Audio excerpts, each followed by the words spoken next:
다음은 허위로 드러난 김정은 위원장의 건강 이상설과 관련된 소식입니다. 허위 사실을 퍼뜨린 미래통합당 태영호, 지성호 당선인은 비판이 커지자 오늘 뒤늦게 사과문을 냈습니다. 최수연 기자입니다.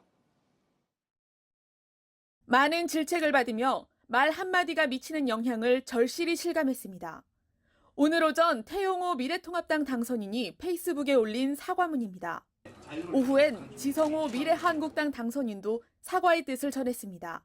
태 당선인은 앞서 김정은 위원장이 걷지 못할 정도로 심각한 상태라고 했고, 지 당선인은 사망을 99% 확신한다고 했습니다. 지난 주말 김 위원장이 모습을 나타낸 후에도 태 당선인은 영상 속의 카트가 불편한 몸을 암시한다는 취지의 주장을 폈습니다.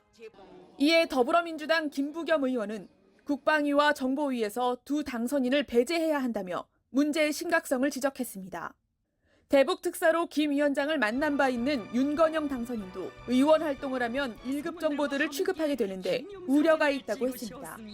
당 안에서도 그냥 넘어갈 일이 아니라 사과해야 한다는 비판도 제기됐습니다.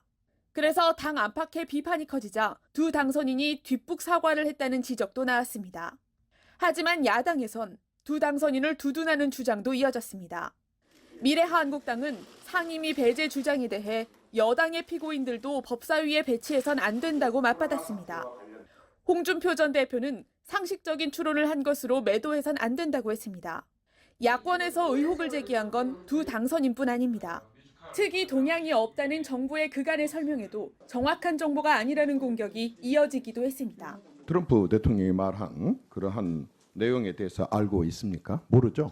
특이 동향이 없다는 것을 설득시키기 위해서 북한의 매체를 이용하고 중국 대변인의 그 말을 그냥 반복하는.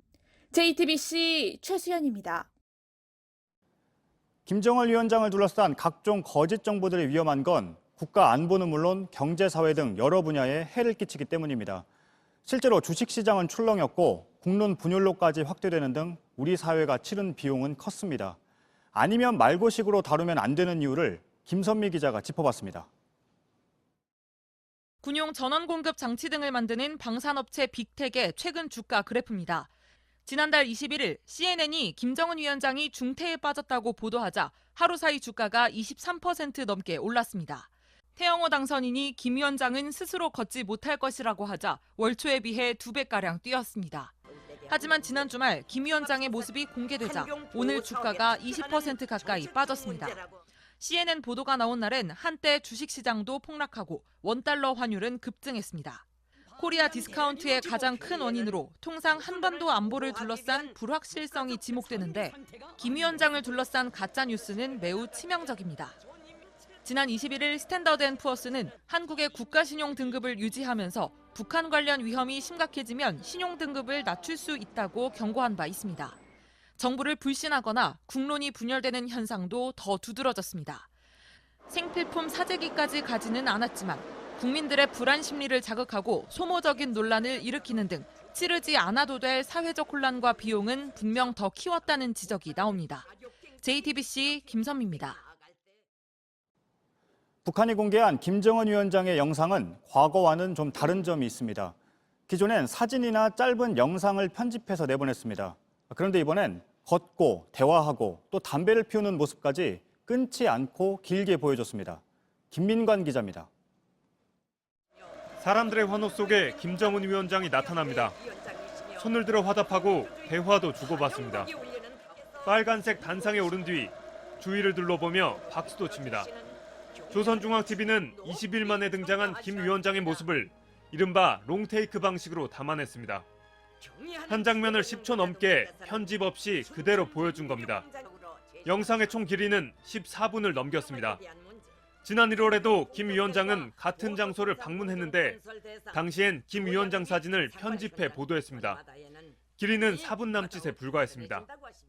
통일부 관계자는 북한 매체가 김 위원장이 참석한 행사나 시찰 모습을 보도할 때 사진과 동영상의 비율은 8대2 정도라며 사진만 편집해서 내보내는 경우가 많다고 했습니다. 이번에 북한이 롱테이크 연출 방식을 택한 건 김 위원장의 건강에 아무런 이상이 없음을 일부러 강조하려는 의도로 풀이됩니다. 또한 영상 공개 시점도 평소보다 빨랐습니다.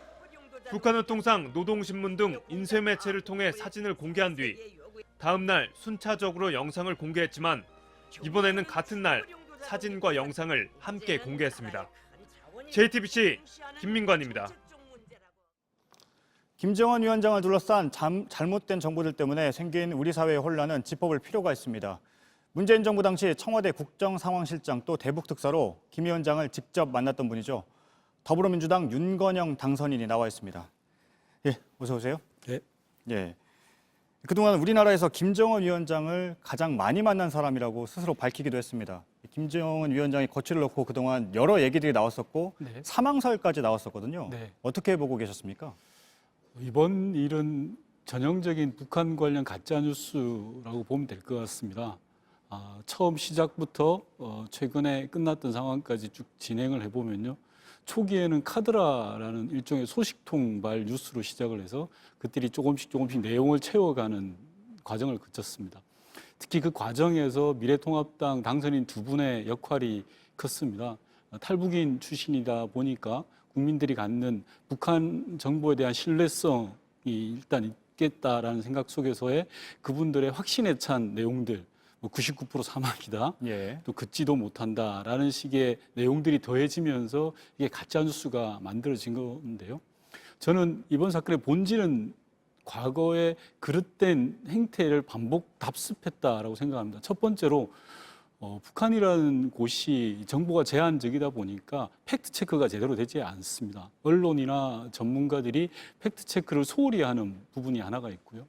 두 번째는 소위 한탕주의. 그러니까 왜 북한이다 보니까 이게 사실이 아니더라도 오보더라도 어쩔 도리가 없는 거죠. 그러다 보니까 선정적인 보도들이 계속 반복되고 있는 건 아닌가라는 그런 문제의식이 있습니다. 예. 사실 이번 사안을 보면 우리 정부에서는 특이 동향이 없다. 네. 건강 이상설 또 사망설까지 나왔을 때 사실 근거가 없다. 네. 이 사실인지 근거가 없다. 이렇게 계속 대응을 해왔거든요. 네. 그럼에도 불구하고 이제 두 당선인이 거의 단정적인 듯한 인터뷰까지 공개가 네. 되면서 이제 확산이 됐던 건데 두 당선인이 근거로 제시했던 게 바로 대북 소식통이었습니다. 맞습니다. 이 대북 소식통들이 이 정보까지 접근할 수가 있을까요? 그러니까 저희가 유추해 보면 당선인 두 분의 네트워크라는 게 탈북인 네트워크가 아주 강하지 않겠습니까? 그래서 북한에서 탈북하신 분들 같은 경우에 일종의 생활상들에 대해서는 정보가 좀 디테일한 부분까지 접근이 가능하겠죠. 지금 북한의 주민들이 어떻게 생활하고 있는지는. 그러나 최고 지도자, 흔히 말하는 북에서 말하는 최고 존엄의 동선, 동향까지는 과연 접근할 수 있느냐라는 문제가 있는 것 같습니다. 제가 만나본 북측의 수많은 사람들조차도 김정은 위원장의 동선을 알고 있는 사람은 거의 없습니다. 입장 바꿔서 우리도 마찬가지인데요. 한 국가의 정상의 건강 상태를 제대로 알 수 있다. 이건 극비상황이지 않습니까? 예. 좀 과한 예를 들어보겠습니다만 트럼프 대통령의 건강 상태를 미국에서 살다가 이민 온 분들이 접근할 수 있느냐라는 질문으로 좀 대체할 수 있을 것 같습니다. 예. 청와대 상황실장으로 네. 계셨는데 그때는 김정은 위원장의 관련된 정보는 어떻게 다루셨습니까? 많이 접할 수 있습니다. 다만 당시에 접했던 정보들이 다 보안 사항이어서요. 제가 지금 이 자리에서 말씀드리는 것은 좀 어려울 것 같습니다. 예. 왜냐하면 우리 정부에서는 사실 무근이다, 특이 동향이 없다라고 계속 밝혀왔기 때문에 네. 그만큼 결국은 이제 두 당선인의 말이 허위 사실로 네. 확인이 됐지만 그동안에 이 사실 정부가 발표한 내용에 대해서 계속 신빙성을 제기하는 목소리였거든요, 사실. 네, 네. 그런 면에서 제가 질문을 드렸습니다. 그만한 정보력이 있다는 말씀이신 거죠? 정부의 정보 수준에 대해서 말씀하시는 것 같은데요. 예. 정보 수집은 다양한 경로와 루트가 있습니다. 그리고 우리나라 대한민국의 대북 정보력은 전 세계 어디를 견줘도 낮다라고 생각합니다. 이 부분은 미국도 인정을 하고 있는 부분이고요. 물론 미국이 강점을 갖는 부분이 있습니다. 오히려 또 우리나라가 강점을 갖는 부분도 있습니다. 그런데 종합해 보면 대한민국의 대북 정보력은 어디에 내놔도 손색이 없다라는 말씀을 드리고 싶습니다. 네. 김 위원장의 건강 그리고 신변에 관한 부분은 1급 극비다라고 네. 말씀을 하셨는데 실제 북한에 다녀오셨잖아요. 네, 네. 북한에서 느꼈던 그런 경험들도 있습니까? 기본적으로 북한에서의 김정은 위원장의 동향은 완전 무한 상황입니다. 예. 알고 있는 사람들이 극히 극소수입니다. 다만 김정은 위원장이 집권 이후에 조금씩 나아지고 있는 상황입니다. 아, 그런가요? 예, 예를 들어보면 4.27 판문점 정상회담 때 생방송 생중계가 되었습니다. 예. 역대 정상회담에서 볼 수 없었던 일입니다. 김정은 위원장이 집권 후에 변화된 모습이고 정상국가로 가는 하나의 발걸음이라고 생각을 합니다. 예를 두 가지만 들어보겠습니다. 2018년 4월에 우리 남측 예술단이 북에 가서 공연을 한 적이 있습니다. 두 차례 공연이 있었는데 첫 번째 공연은 우리 남한 단독 공연이었고 두 번째가 남북 합동 공연이었고 훨씬 더 큰 체육관에서 하는 공연이었습니다. 응당 김정은 위원장이 만약에 오게 되면 두 번째 공연에 오는 게 당연하지 않겠습니까? 예. 그런데 첫날 공연에 참석을 하셨습니다. 그것도 예. 아무도 모르는 상황에서 직전에야말로 우리에게 이제 통보를 해주었고요. 비근한 예가 2018년 9월 달에 있었던 평양 정상회담인데요. 준비 과정에서 백화원 초대소로 제가 하루 전에 가서 이것저것 점검을 하고 있는데 아주 늦은 시간에 김정은 위원장이 백화원 초대소에 찾아온 적이 있습니다. 그때는 아무도 몰랐습니다. 김정은 위원장이 백화원 초대소에 도착한 다음에서야 실무 책임을 맡고 있는 저한테 알려줘서 만나자라는 이야기가 왔을 정도이니 예. 북측 내부에서도 그 정보의 접근 가능성이라는 것은 매우 제한적입니다. 예, 알겠습니다. 오늘 일단 태영호, 지성호 당선인은 사과를 했습니다. 그런데 차명진 전 의원의 발언을 보면 김 위원장의 20일간의 행적을 밝혀야 한다 이렇게 주장을 하고 있거든요. 어떻게 보십니까? 좀 터무니없는 정치 공세이고요. 지난번에 정부가 김정은 위원장 신변에 이상이 없다라고 했을 때는 못 믿겠다라고 했지 않습니까? 그게 진실로 밝혀졌는데 이제 와서 또 때를 쓰듯이 그 행적을 구체적 행적을 밝혀라라는 건 일종의 난센스라고 생각합니다. 예.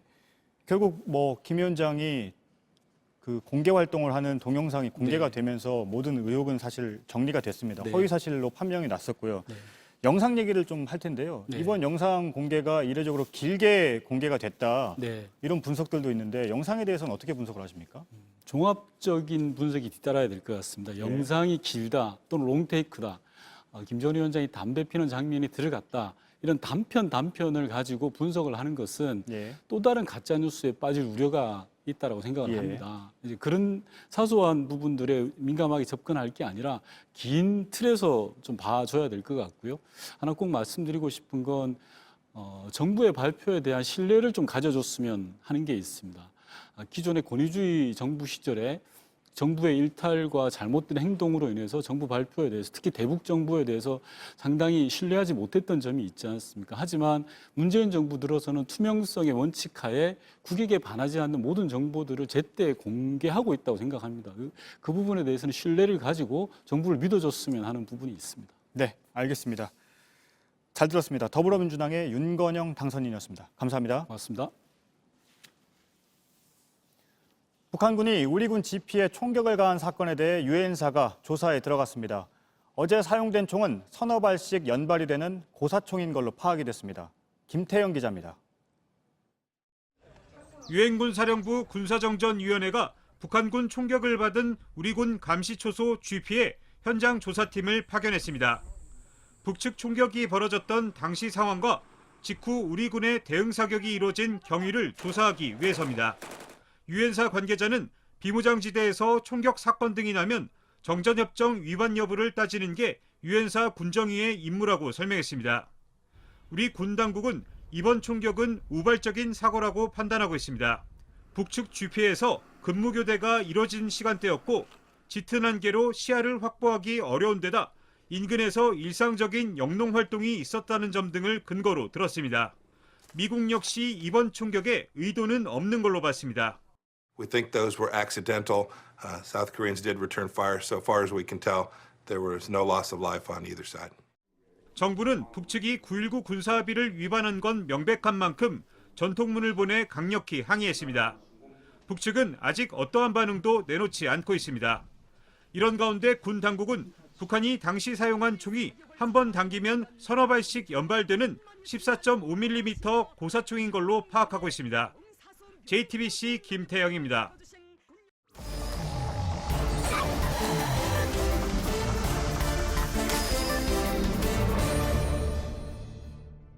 두 번째 키워드 뭐죠?